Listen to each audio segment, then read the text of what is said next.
Well, we're going to continue our reading of Mark's Gospel, and we're into chapter 4.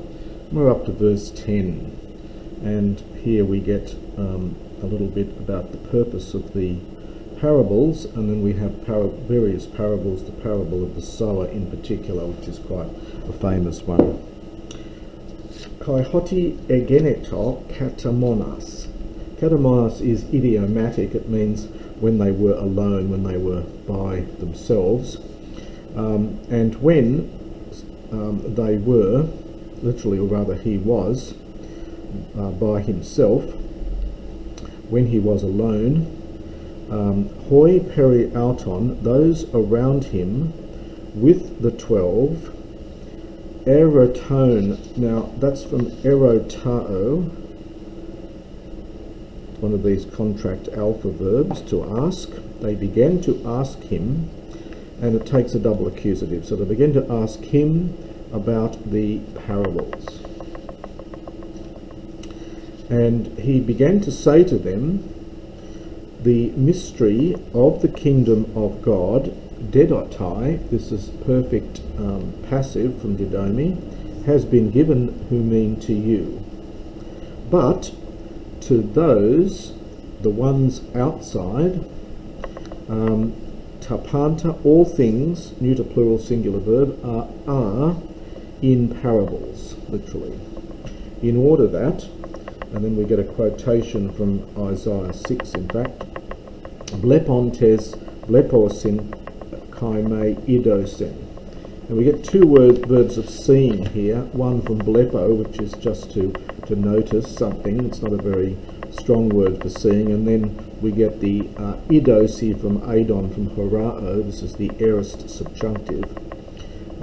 So in order that looking, they might look, and they might not see. Is one way of translating that, to try and get the two different words of seeing. And hearing, they might hear, subjunctive, and they might not understand. This is the subjunctive from sun hiemi, which is generally a difficult verb in both biblical and classical Greek. So sun hiemi can mean to understand, so they might hear but not understand. Lest ever, epitrepsosin, this is from the verb of turning, this is the aorist subjunctive here, lest they might turn, and it is forgiven, this is aorist passive, again from aphiemi, it might be forgiven to them. So we get a quotation there. And he says to them, do you not, this is from oida, this is the second person plural, do you not understand this parable? Literally, and how, it's a question, will you know, so will you understand, again two different verbs of knowing here, probably no great difference here, and how will you understand all the parables? So if you don't understand this one, how will you understand the other parables? And so we're going to have his explanation of the parable of the sower, which we saw earlier on. Hosperon ton logon spere, the one sowing the seed sows, or rather I should say the one sowing sows the word would be better. The one sowing sows the word. Now in the parable there's two different things being identified. There's the seed being sown, and then the analogy is the people who are symbolic of those who receive the seed. And it sort of gets a little bit mixed up in the way he does this, but so hutoi, we'll just take it literally. They are the ones beside the path. That is referring to both the seed and the people who are identified as that seed. Where the word is sown. This is passive. And whenever, hotan for hoti plus an, subjunctive, whenever they hear it, immediately Satan comes and takes the word which has been sown. This is an aorist passive participle from spero. It's this verb spero we've had up here. This is the aorist passive participle. So immediately, Mark's favourite word, Satan comes and takes the word which has been sown in them, and these are the ones who are sown on the rocky ground, the Petrode, who, hotan, whenever they hear the word, euthos again, immediately they receive it, metakaras, with joy, kaiuk ekusin, and they do not have oridzan, root in themselves, but they are proskairoi. This is interesting word. It's found nowhere else in the Gospels. It occurs twice elsewhere in the New Testament. It means something like short-lived or transient, but here it's nominative plural. So they are fickle is often a good translation of this. So they're temporary, short-lived, transient, fickle might be good. And then, this is a genitive absolute here from ginomai and thlipsis. Thlipsis is a third declension noun ending in is, so this is the genitive. So tribulation having come, or diogmu, this is persecution. It's connected with the verb dioko.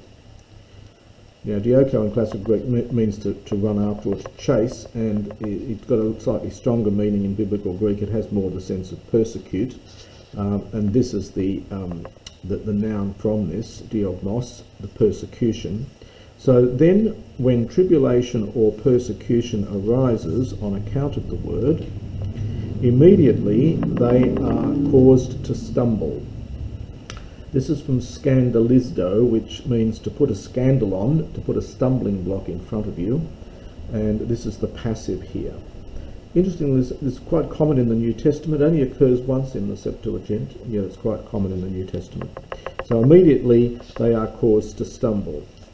And the others are those who are sown in the acanthus, in the thistles or the weeds or something, for acanthus here.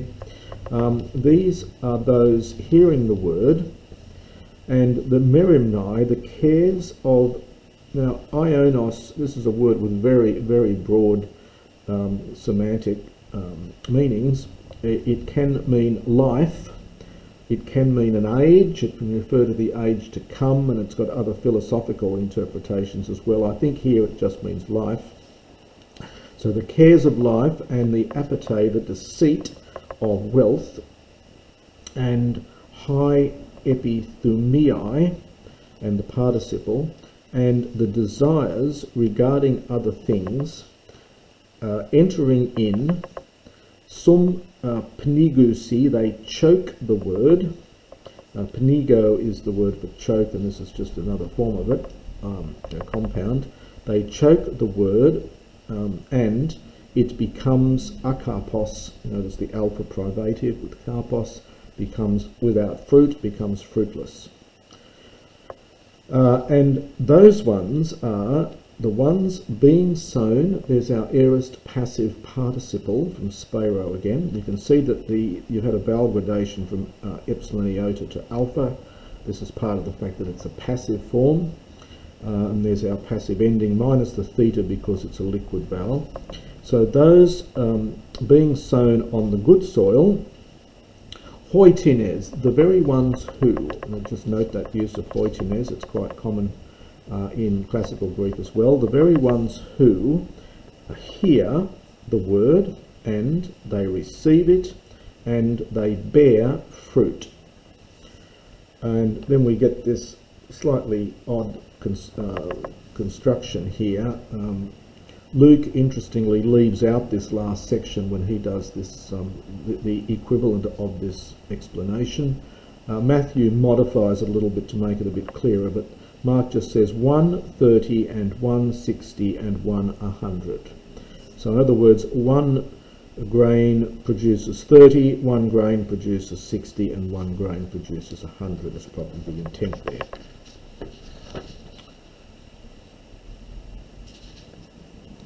And he says, he began to say to them, now we get mati, which in a question in Biblical Greek expects the answer no. This is again slightly odd. Luke does this by talking about somebody bringing in a lamp. Mark just simply says, surely it is not the case that literally a lamp enters.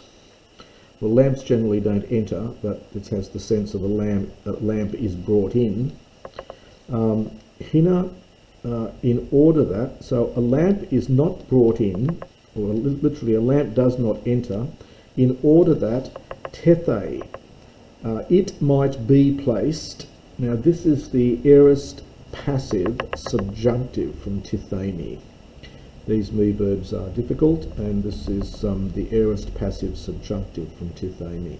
In order that it might be placed under a modion. Modios is a basket, and it's an example of a Latinism. It's a basket used for measuring grain, in fact, which is interesting. We've been talking about grain and so on above. It's a Latinism because it's just the Latin word modius, and they've simply whacked it into, in diminutive form, into, well, actually not diminutive, they've just whacked it straight into Greek, so modius becomes modios. Mark has a number of these Latinisms where they've taken a Latin word and just put it in straight into Greek. Anyway, so in order that it might, it does not come, in order that it might be placed under the basket, but or under the bed, but in order that tethe again, it might, but is it not in order that it might be placed on the luknian, this is the lamp stand. For there is nothing, there is not a thing hidden. Now notice this idiom, ian me hina, except that it might be. So there is nothing which is hidden except that it might be made visible. Nor is there anything hidden, but that it might come into the light, or to be made visible. So literally to come into visibility. If someone has ears to hear, let him hear. So that's a fairly difficult section up here, and fairly idiomatic.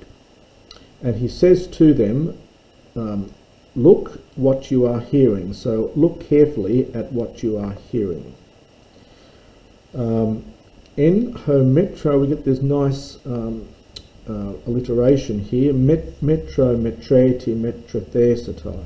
That is quite a literary technique that you'll see in classical Greek, where you get a repetition of the same root with nouns and verbs, and this is quite clever. So in the measure you measure out, it will be measured to you. So in the measure in which you measure out, it will be measured to you. This is a perfect. This is a future passive here, and prosthethesetai, it will be added to you. Again, we get a. This is a future passive from prostithemi, to add. It will be added to you. For who has, it will be given to him. So probably more will be given to him, but it just says it will be given to him. And who does not have, even what he has, it will be taken from him. This is from Iro. This is the future passive.